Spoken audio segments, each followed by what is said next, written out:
사실 여기에서 그쳐도 전해야 할 메시지는 다 잘 전달된 것 같습니다. 적어도 총론적인 부분에서는 말이죠. 그러나 강론으로 들어가 구체적인 내용을 살피기 위해 오늘 본문 4가지 이야기 가운데 하나를 택하여 살펴보겠습니다. 가장 먼저 소개된 남편을 잃은 과부와 그녀의 2 아들의 이야기입니다. 맨 처음에 제가 봉독해드렸던 1절로 7절까지 말씀의 이야기이지요. 앞에서도 짧게 언급했듯 이 여인은 남편을 잃은 데다 2 아들마저 뺏길 형편에 처해 있습니다. 남편이 남긴 빚 때문입니다. 우리가 룻기 말씀을 통해 알고 있는 것처럼 고대 이스라엘 사회에서는 누군가 곤경에 처하면 그의 친족들이 나서서 기업 무르기 등을 통해 서로 돕는 것이 당연한 풍습이었습니다. 그러나 이 여인의 경우 2 아들이 빚 때문에 노예로 팔려갈 지경인데도 누구 하나 나서는 친족이 없었던 것 같습니다. 남편의 죽음은 이 여인에게 하늘이 무너지고 땅이 꺼지는 것과 같은 사건이었습니다. 그런데 이 순간 이 여인이 잘한 것 하나 있습니다. 바로 하나님의 사람 엘리사를 찾아가 그에게 호소하고 도움을 청했다는 것입니다. 찾아갈 사람을 잘 찾아간 것이지요. 그녀는 엘리사에게 부르짖고 있습니다.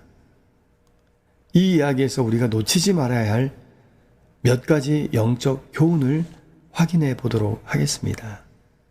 첫째로, 하나님은 그를 경외하는 자를 불쌍히 여기십니다. 여인의 남편은 주님의 일을 하다가 죽었습니다. 1절 말씀을 제가 다시 읽어드립니다.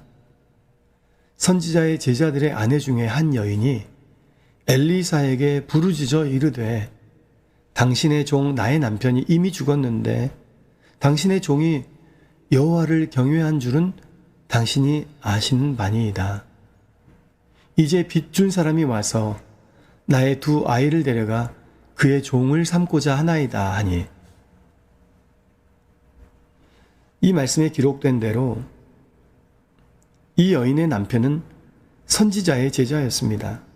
남편은 여호와를 경외하는 자였습니다.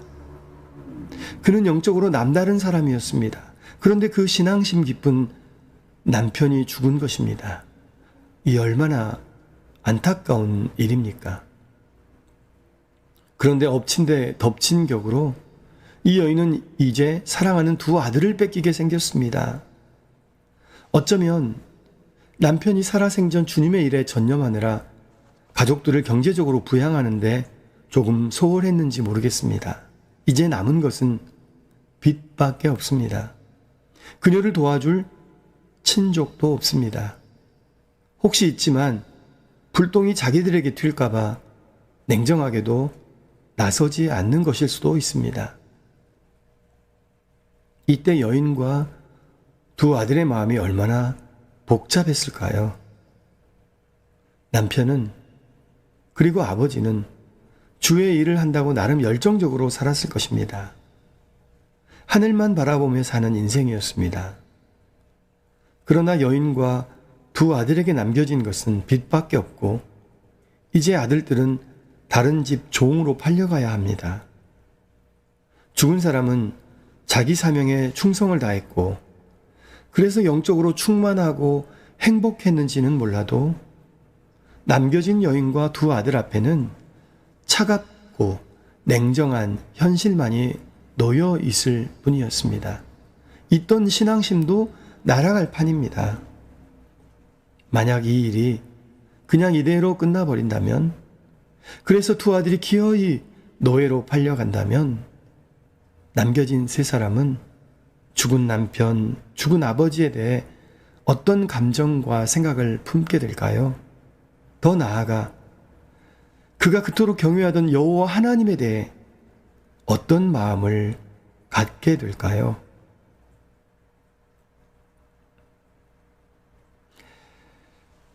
이 결핍을 이 문제적 상황을 하나님은 어떻게 하실까요? 하나님은 자신을 경외하던 자의 죽음이 무의미하게 끝나게 가만 놔두실까요? 아니, 무의미한 정도가 아니라 다른 사람들, 특히 그 아내와 두 아들들의 마음에 현실적, 영적 상처를 주는 것으로 끝나게 용인하실까요? 결론부터 말하자면 모든 일이 잘 해결되었고 남은 자들은 고인이 경외하던 하나님을 더욱 경외하게 되었습니다. 하나님은 자기를 경외하는 자를 실패와 낭패의 자리에 가만 내버려 두지 않으시고 끝까지 책임지십니다. 그는 자기 백성을 위하여 그렇게 하십니다.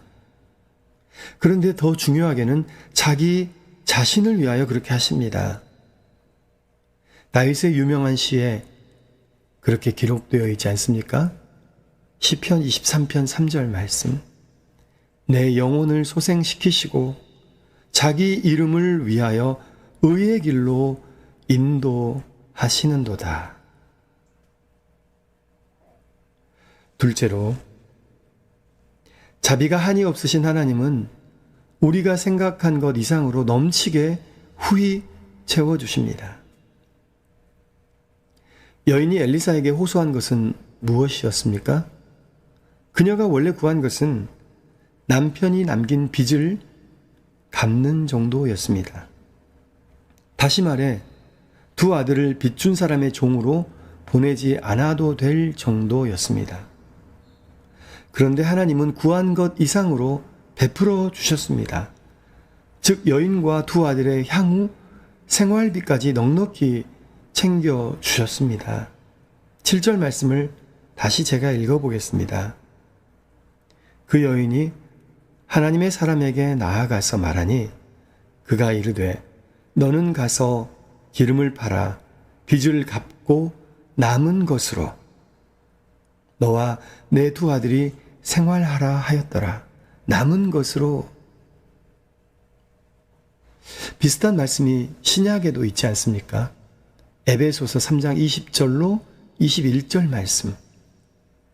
우리 가운데서 역사하시는 능력대로 우리가 구하거나 생각하는 모든 것에 더 넘치도록 능히 하실 이에게 교회 안에서와 그리스도 예수 안에서 영광이 대대로 영원 무궁하기를 원하노라. 아멘. 세 번째로, 주님의 은혜는 한량없지만 그것을 받을 우리의 믿음의 그릇의 크기도 중요합니다. 하나님은 준비된 그릇 위에 채우십니다. 여인의 집에 더 담을 그릇이 없자 기름이 멈췄다고 6절에 나와 있죠. 준비된 만큼 채워주신 겁니다. 하나님의 은혜는 한이 없지만 그것을 받을 인간의 준비된 그릇의 크기도 중요합니다. 만약 하나님께서 이렇게 능력이 크시며 넘치도록 자비로우신 분이라는 것을 이 여인이 제대로 알았더라면 더 많은 기름의 축복을 누릴 수 있었을 것입니다. 그릇을 빌리러 이 집 저 집 다니면서 그녀는 더욱 사력을 다했을 것입니다. 여러분이라면 그러지 않았겠습니까? 우리가 하나님에 대해 얼마나 믿고 신뢰하느냐에 따라 그의 주실 복을 받을 수 있습니다. 하나님 쪽에서 능력이 제한되는 것은 결코 아닙니다. 그것을 받을 우리의 믿음의 분량이 우리가 받을 축복을 제한합니다. 예수님을 제대로 믿으면 이렇게 말할 수 있습니다. 마태복음 8장 8절로 13절까지의 말씀. 백부장이 대답하여 이르되 주여 내 집에 들어오심을 나는 감당하지 못하겠사오니 다만 말씀으로만 하옵소서. 그러면 내 하인이 낫겠사옵나이다. 나도 남의 수하에 있는 사람이요 내 아래에도 군사가 있으니 이더러 가라 하면 가고 저더러 오라 하면 오고 내 종더러 이것을 하라 하면 하나이다. 예수께서 들으시고 놀랍게 여겨 따르는 자들에게 이르시되 내가 진실로 너희에게 이르노니 이스라엘 중 아무에게서도 이만한 믿음을 보지 못하였노라. 13절로 건너뜁니다. 예수께서 백부장에게 이르시되 가라 내 믿은 대로 될지어다 하시니 그 즉시 하인이 나으니라. 가버나움에 사는 백부장은 중풍병에 걸린 하인의 치료를 위해 예수님 앞으로 나아왔습니다. 예수님은 7절 말씀에 내가 가서 고쳐주리라 말씀하셨습니다. 그런데 뜻밖에도 이 백부장은 예수님의 능력이라면 직접 가지 않으셔도 그저 말씀만으로 치유하실 것이라고 말하고 있습니다. 이 얼마나 놀랍고도 위대한 믿음의 고백입니까? 아마 예수님의 이적 행하심 가운데 이런 사례를 찾기 어려울 정도입니다. 직접 가까이 가지 않고도 멀리서 말씀으로 명하시니 중풍병자가 병고침을 받았다는 것이죠. 여러분, 믿으려면 이 정도 돼야 할 텐데요. 주님 편에서 능력이 부족하여 못하실 일은 없습니다. 다만 우리가 그를 믿는 믿음이 작아서 그의 은총을 온전히 받아 누리지 못할 따름입니다. 남편을 잃은 여인의 집에 기름이 언제 멈췄습니까? 준비된 그릇이 소진되었을 때입니다. 사랑하는 여러분, 이제 말씀을 정리하겠습니다. 오늘 본문 말씀은 우리에게 엘리사의 이야기를 하시는 것 같은데 사실은 우리의 궁극적 결핍 그리고 궁극의 문제적 상황, 즉 죄악으로 말미암은 하나님과의 단절의 문제, 하나님 없음의 문제를 해결하신 예수님 이야기를 하고 있습니다.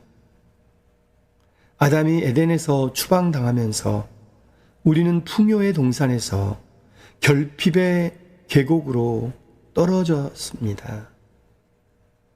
오늘 우리가 만나는 모든 결핍의 문제를, 그것이 현실적인 것이든 영적인 것이든 모두 주님 앞에 나아가 그의 강하고 은혜로우신 팔에 맡겨드립시다. 그가 감당치 못할 짐은 세상 어디에도 없습니다. 성부께서는 우리를 구원하기 위해 독생자 예수를 십자가에 내어주셨습니다. 그렇다면 다른 그 어떤 것인들 우리에게 내어주시지 않겠습니까? 신실하신 하나님 앞에 우리의 결핍과 문제적 상황들을 들고 나아갈 때 큰 믿음의 그릇을 준비하여 나아갑시다. 그리하여 한량없는 주의 자비와 은혜를 마음껏 받아 누리는 우리 모두가 되기를 주 예수 그리스도의 이름으로 간절히 축복합니다. 기도하겠습니다. 하나님, 감사합니다. 열왕기하 4장의 말씀을 통하여 엘리사의 이야기를 듣고 있습니다. 그러나 그 이야기를 잘 듣고 보니 에덴 동편으로 쫓겨나 하나님 없음의 삶을 살아가야 하는, 하나님으로부터 단절되고 하나님으로 나아갈 수 없게 된 궁극적인 결핍과 궁극적인 문제적 상황 속에 봉착해 있는 우리의 문제를 해결하시기 위해 십자가에 자기의 모든 것을 내려놓으신 예수님 이야기, 하나님과 우리 사이에 연결하시는 다리가 되시고 중보자 되시는 예수님의 이야기라는 것을 깨닫게 되었습니다. 엘리사를 통하여 각자의 사람들이 각자의 문제들을, 그리고 그 결핍들을 해결받은 것처럼 이제 우리도 예수 그리스도를 통하여서 하나님 아버지께로 나아가는 길, 구원의 길, 생명의 길, 천국 가는 그 길에 허락받도록 주여 우리를 그 복음 진리의 말씀 안으로 인도하여 주옵소서.